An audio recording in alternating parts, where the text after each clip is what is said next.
Un de nos objectifs de ce voyage, c'était de finir le livre de Tehillim. Donc même si pas grand monde, je pense, n'a pu le faire, moi la première, on a donc décidé de lire le dernier Tehillim du livre. Alléluia, Alléluia, Bekotcha, Alléluia, Birkiaouzo, Alléluia, Bekorotav, Alléluia, Rabbezo, Alléluia, Beteka Shofar, Alléluia, Benemel Vechinor, Alléluia, Betaf Machol, Alléluia, Beminim Beogav, Alléluia, Betitele Shama, Alléluia, Betitele Roi, Koleni Shama, Alléluia, Alléluia, Alléluia. Et je vais vous lire la traduction. Ah, c'est ça? Bon, alors non, on va pas traduire.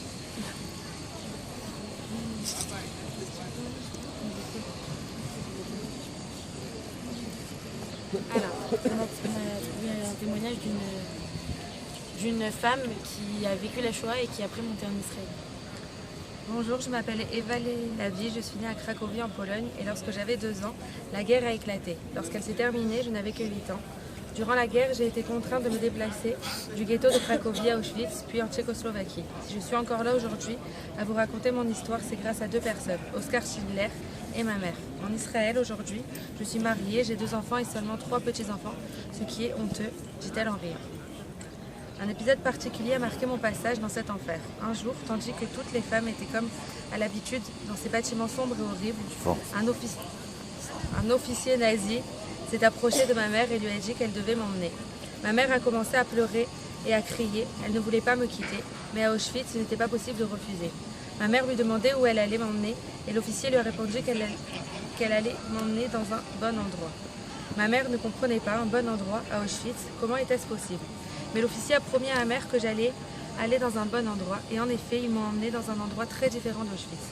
Personne ne pouvait y croire, c'était un bâtiment moderne, propre, ce qui était rare dans ce camp d'habitude sale et noir. Là-bas, il n'y avait que des enfants bien habillés, propres, qui avaient presque bonne mine. Je ne comprenais pas où je me trouvais, je me suis dit qu'il s'agissait peut-être du paradis. Il y avait des dessins au mur, des jouets, des beaux habits. Les enfants étaient tristes, évidemment, car ils étaient seuls, sans leurs parents. C'était en 1944 et nous avions tous très faim. Mais dans cette bulle, ils ne nous ont pas laissé mourir de faim. Un jour, les nazis nous ont appelés pour venir dîner. Les jours précédents, nous ne mangeons presque pas. Une tranche de pain peut-être, une pomme de terre qui traînait par-ci par-là. Ce soir-là, ils nous ont servi à un dîner et nous avons alors beaucoup mangé. Le lendemain matin, une fois de plus, nous avons reçu un petit déjeuner. Les nazis étaient si attentionnés. À toi. Les nazis étaient si attentionnés que nous pensions que la guerre était peut-être terminée. Le midi, une table a été dressée. Nous étions vraiment surpris. Nous étions encore mieux habillés. Nous nous sommes assis et sont alors entrés 3 ou 4 hommes en civil, souriants et gentils. Chacun d'entre eux s'est assis à côté d'un enfant. Je me rappellerai toute ma vie de l'odeur des pommes de terre qui ont servi pour le petit déjeuner. Nous avions tellement mangé la veille que je ne pouvais plus rien avaler. Je n'avais tellement de faim qu'une larme a coulé sur ma joue. L'homme en civil, assis à côté de moi, m'a demandé « Qu'est-ce qu'il y a, ma petite? Tu n'as pas faim ?» Et je lui ai répondu que non, je n'avais pas faim. Ces hommes étaient en fait des hommes de la Croix-Rouge. Tous ces beaux habits, cette nourriture, cet endroit existait comme une vitrine mensongère de ce qui se passait à Auschwitz. Des fours crématoires, ils n'en ont pas vu. Des beaux enfants bien habillés qui se sentaient bien et qui n'ont même pas faim. Voilà ce que les nazis voulaient montrer aux inspecteurs de la Croix-Rouge. Un jour, toutes ces personnes inscrites sur la liste de Schindler ont été rassemblées. Un officier nazi a commencé à lire les noms et alors m'a appelé. Et qu'il a vu la petite fille que j'étais, il s'est tourné vers Schindler et lui a dit « Tu es tombée sur la tête? C'est elle la professionnelle en armement? C'est une petite fille ?» Et Oskar lui a répondu que ce n'était pas un problème et qu'il m'avait appris à manipuler cette arme très particulière, que seuls mes doigts fins pouvaient travailler. Cette scène apparaît d'ailleurs dans le film La liste de Schindler. Nous avons donc réussi à être transférés en Tchécoslovaquie.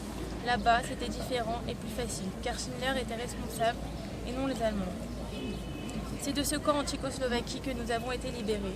Le jour de la libération, Schindler n'était plus là et nous ne savions pas ce qui allait se passer. D'un coup, nous avons vu arriver un soldat russe à cheval près du portail. Comme j'étais la plus petite, des gens m'ont donné des fleurs et j'ai couru vers le soldat. Lorsqu'il m'a vu, il m'a fait monter sur son cheval et nous sommes rentrés ensemble dans le camp. Dans les années 50, nous avons fait notre allié en Israël. Je suis allée habiter dans un kibbutz. C'était vraiment incroyable. Je suis ensuite allée à l'école après le baccalauréat. Je suis rentrée à l'armée. J'ai servi dans l'armée de l'air. Dans ma famille, nous portons vraiment l'armée de l'air dans notre cœur. C'est là-bas que j'ai rencontré mon mari. Mon fils a aussi rejoint ce camp de l'armée israélienne. Après avoir vécu l'horreur des camps, Auschwitz, la mort, la peur, je suis à chaque fois émue lorsque je vois notre armée, lorsque je vois nos soldats, lorsque je vois notre drapeau. J'aime vraiment de tout mon cœur Tsahal. Aujourd'hui, ma première petite fille, Anne, est à l'armée.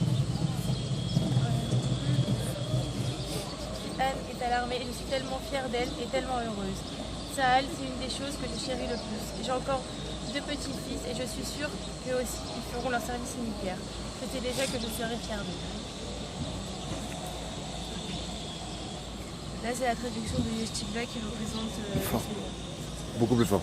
Regarde ici et là, partout dans le monde, il y a des malheurs, des problèmes. Le sourire disparaît. Mais ne vois pas tout en noir, parce que cela aussi passera. Et tout rentrera dans l'ordre, parce qu'Hachem aidera. Il y a de l'espoir, si nous chantons tous ensemble, la foi est plus forte que n'importe quelle peur. Nous ne tomberons pas, nous ne tremblerons pas, car nous ne sommes pas seuls, nous avons un Dieu.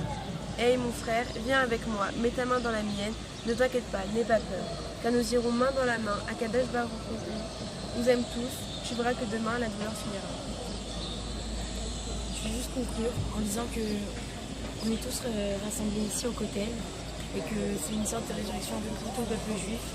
C'est un premier pas vers la reconstruction du temple. Le séjour s'est fini ici pour montrer que c'est un voyage triste, mais c'est un voyage aussi qui va nous montrer l'espoir parce qu'on va se servir de ce voyage pour continuer notre vie future.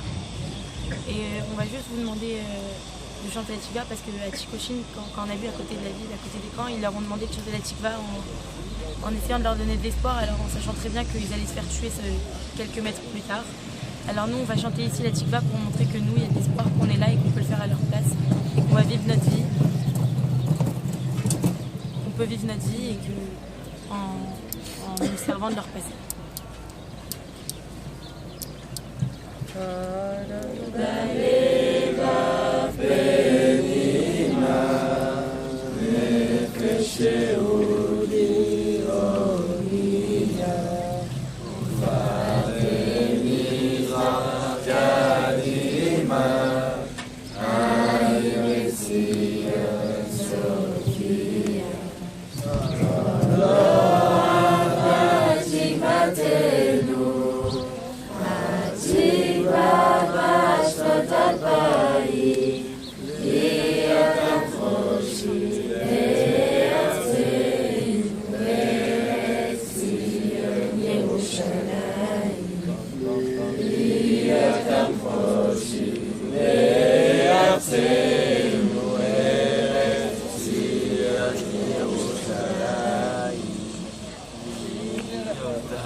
Merci.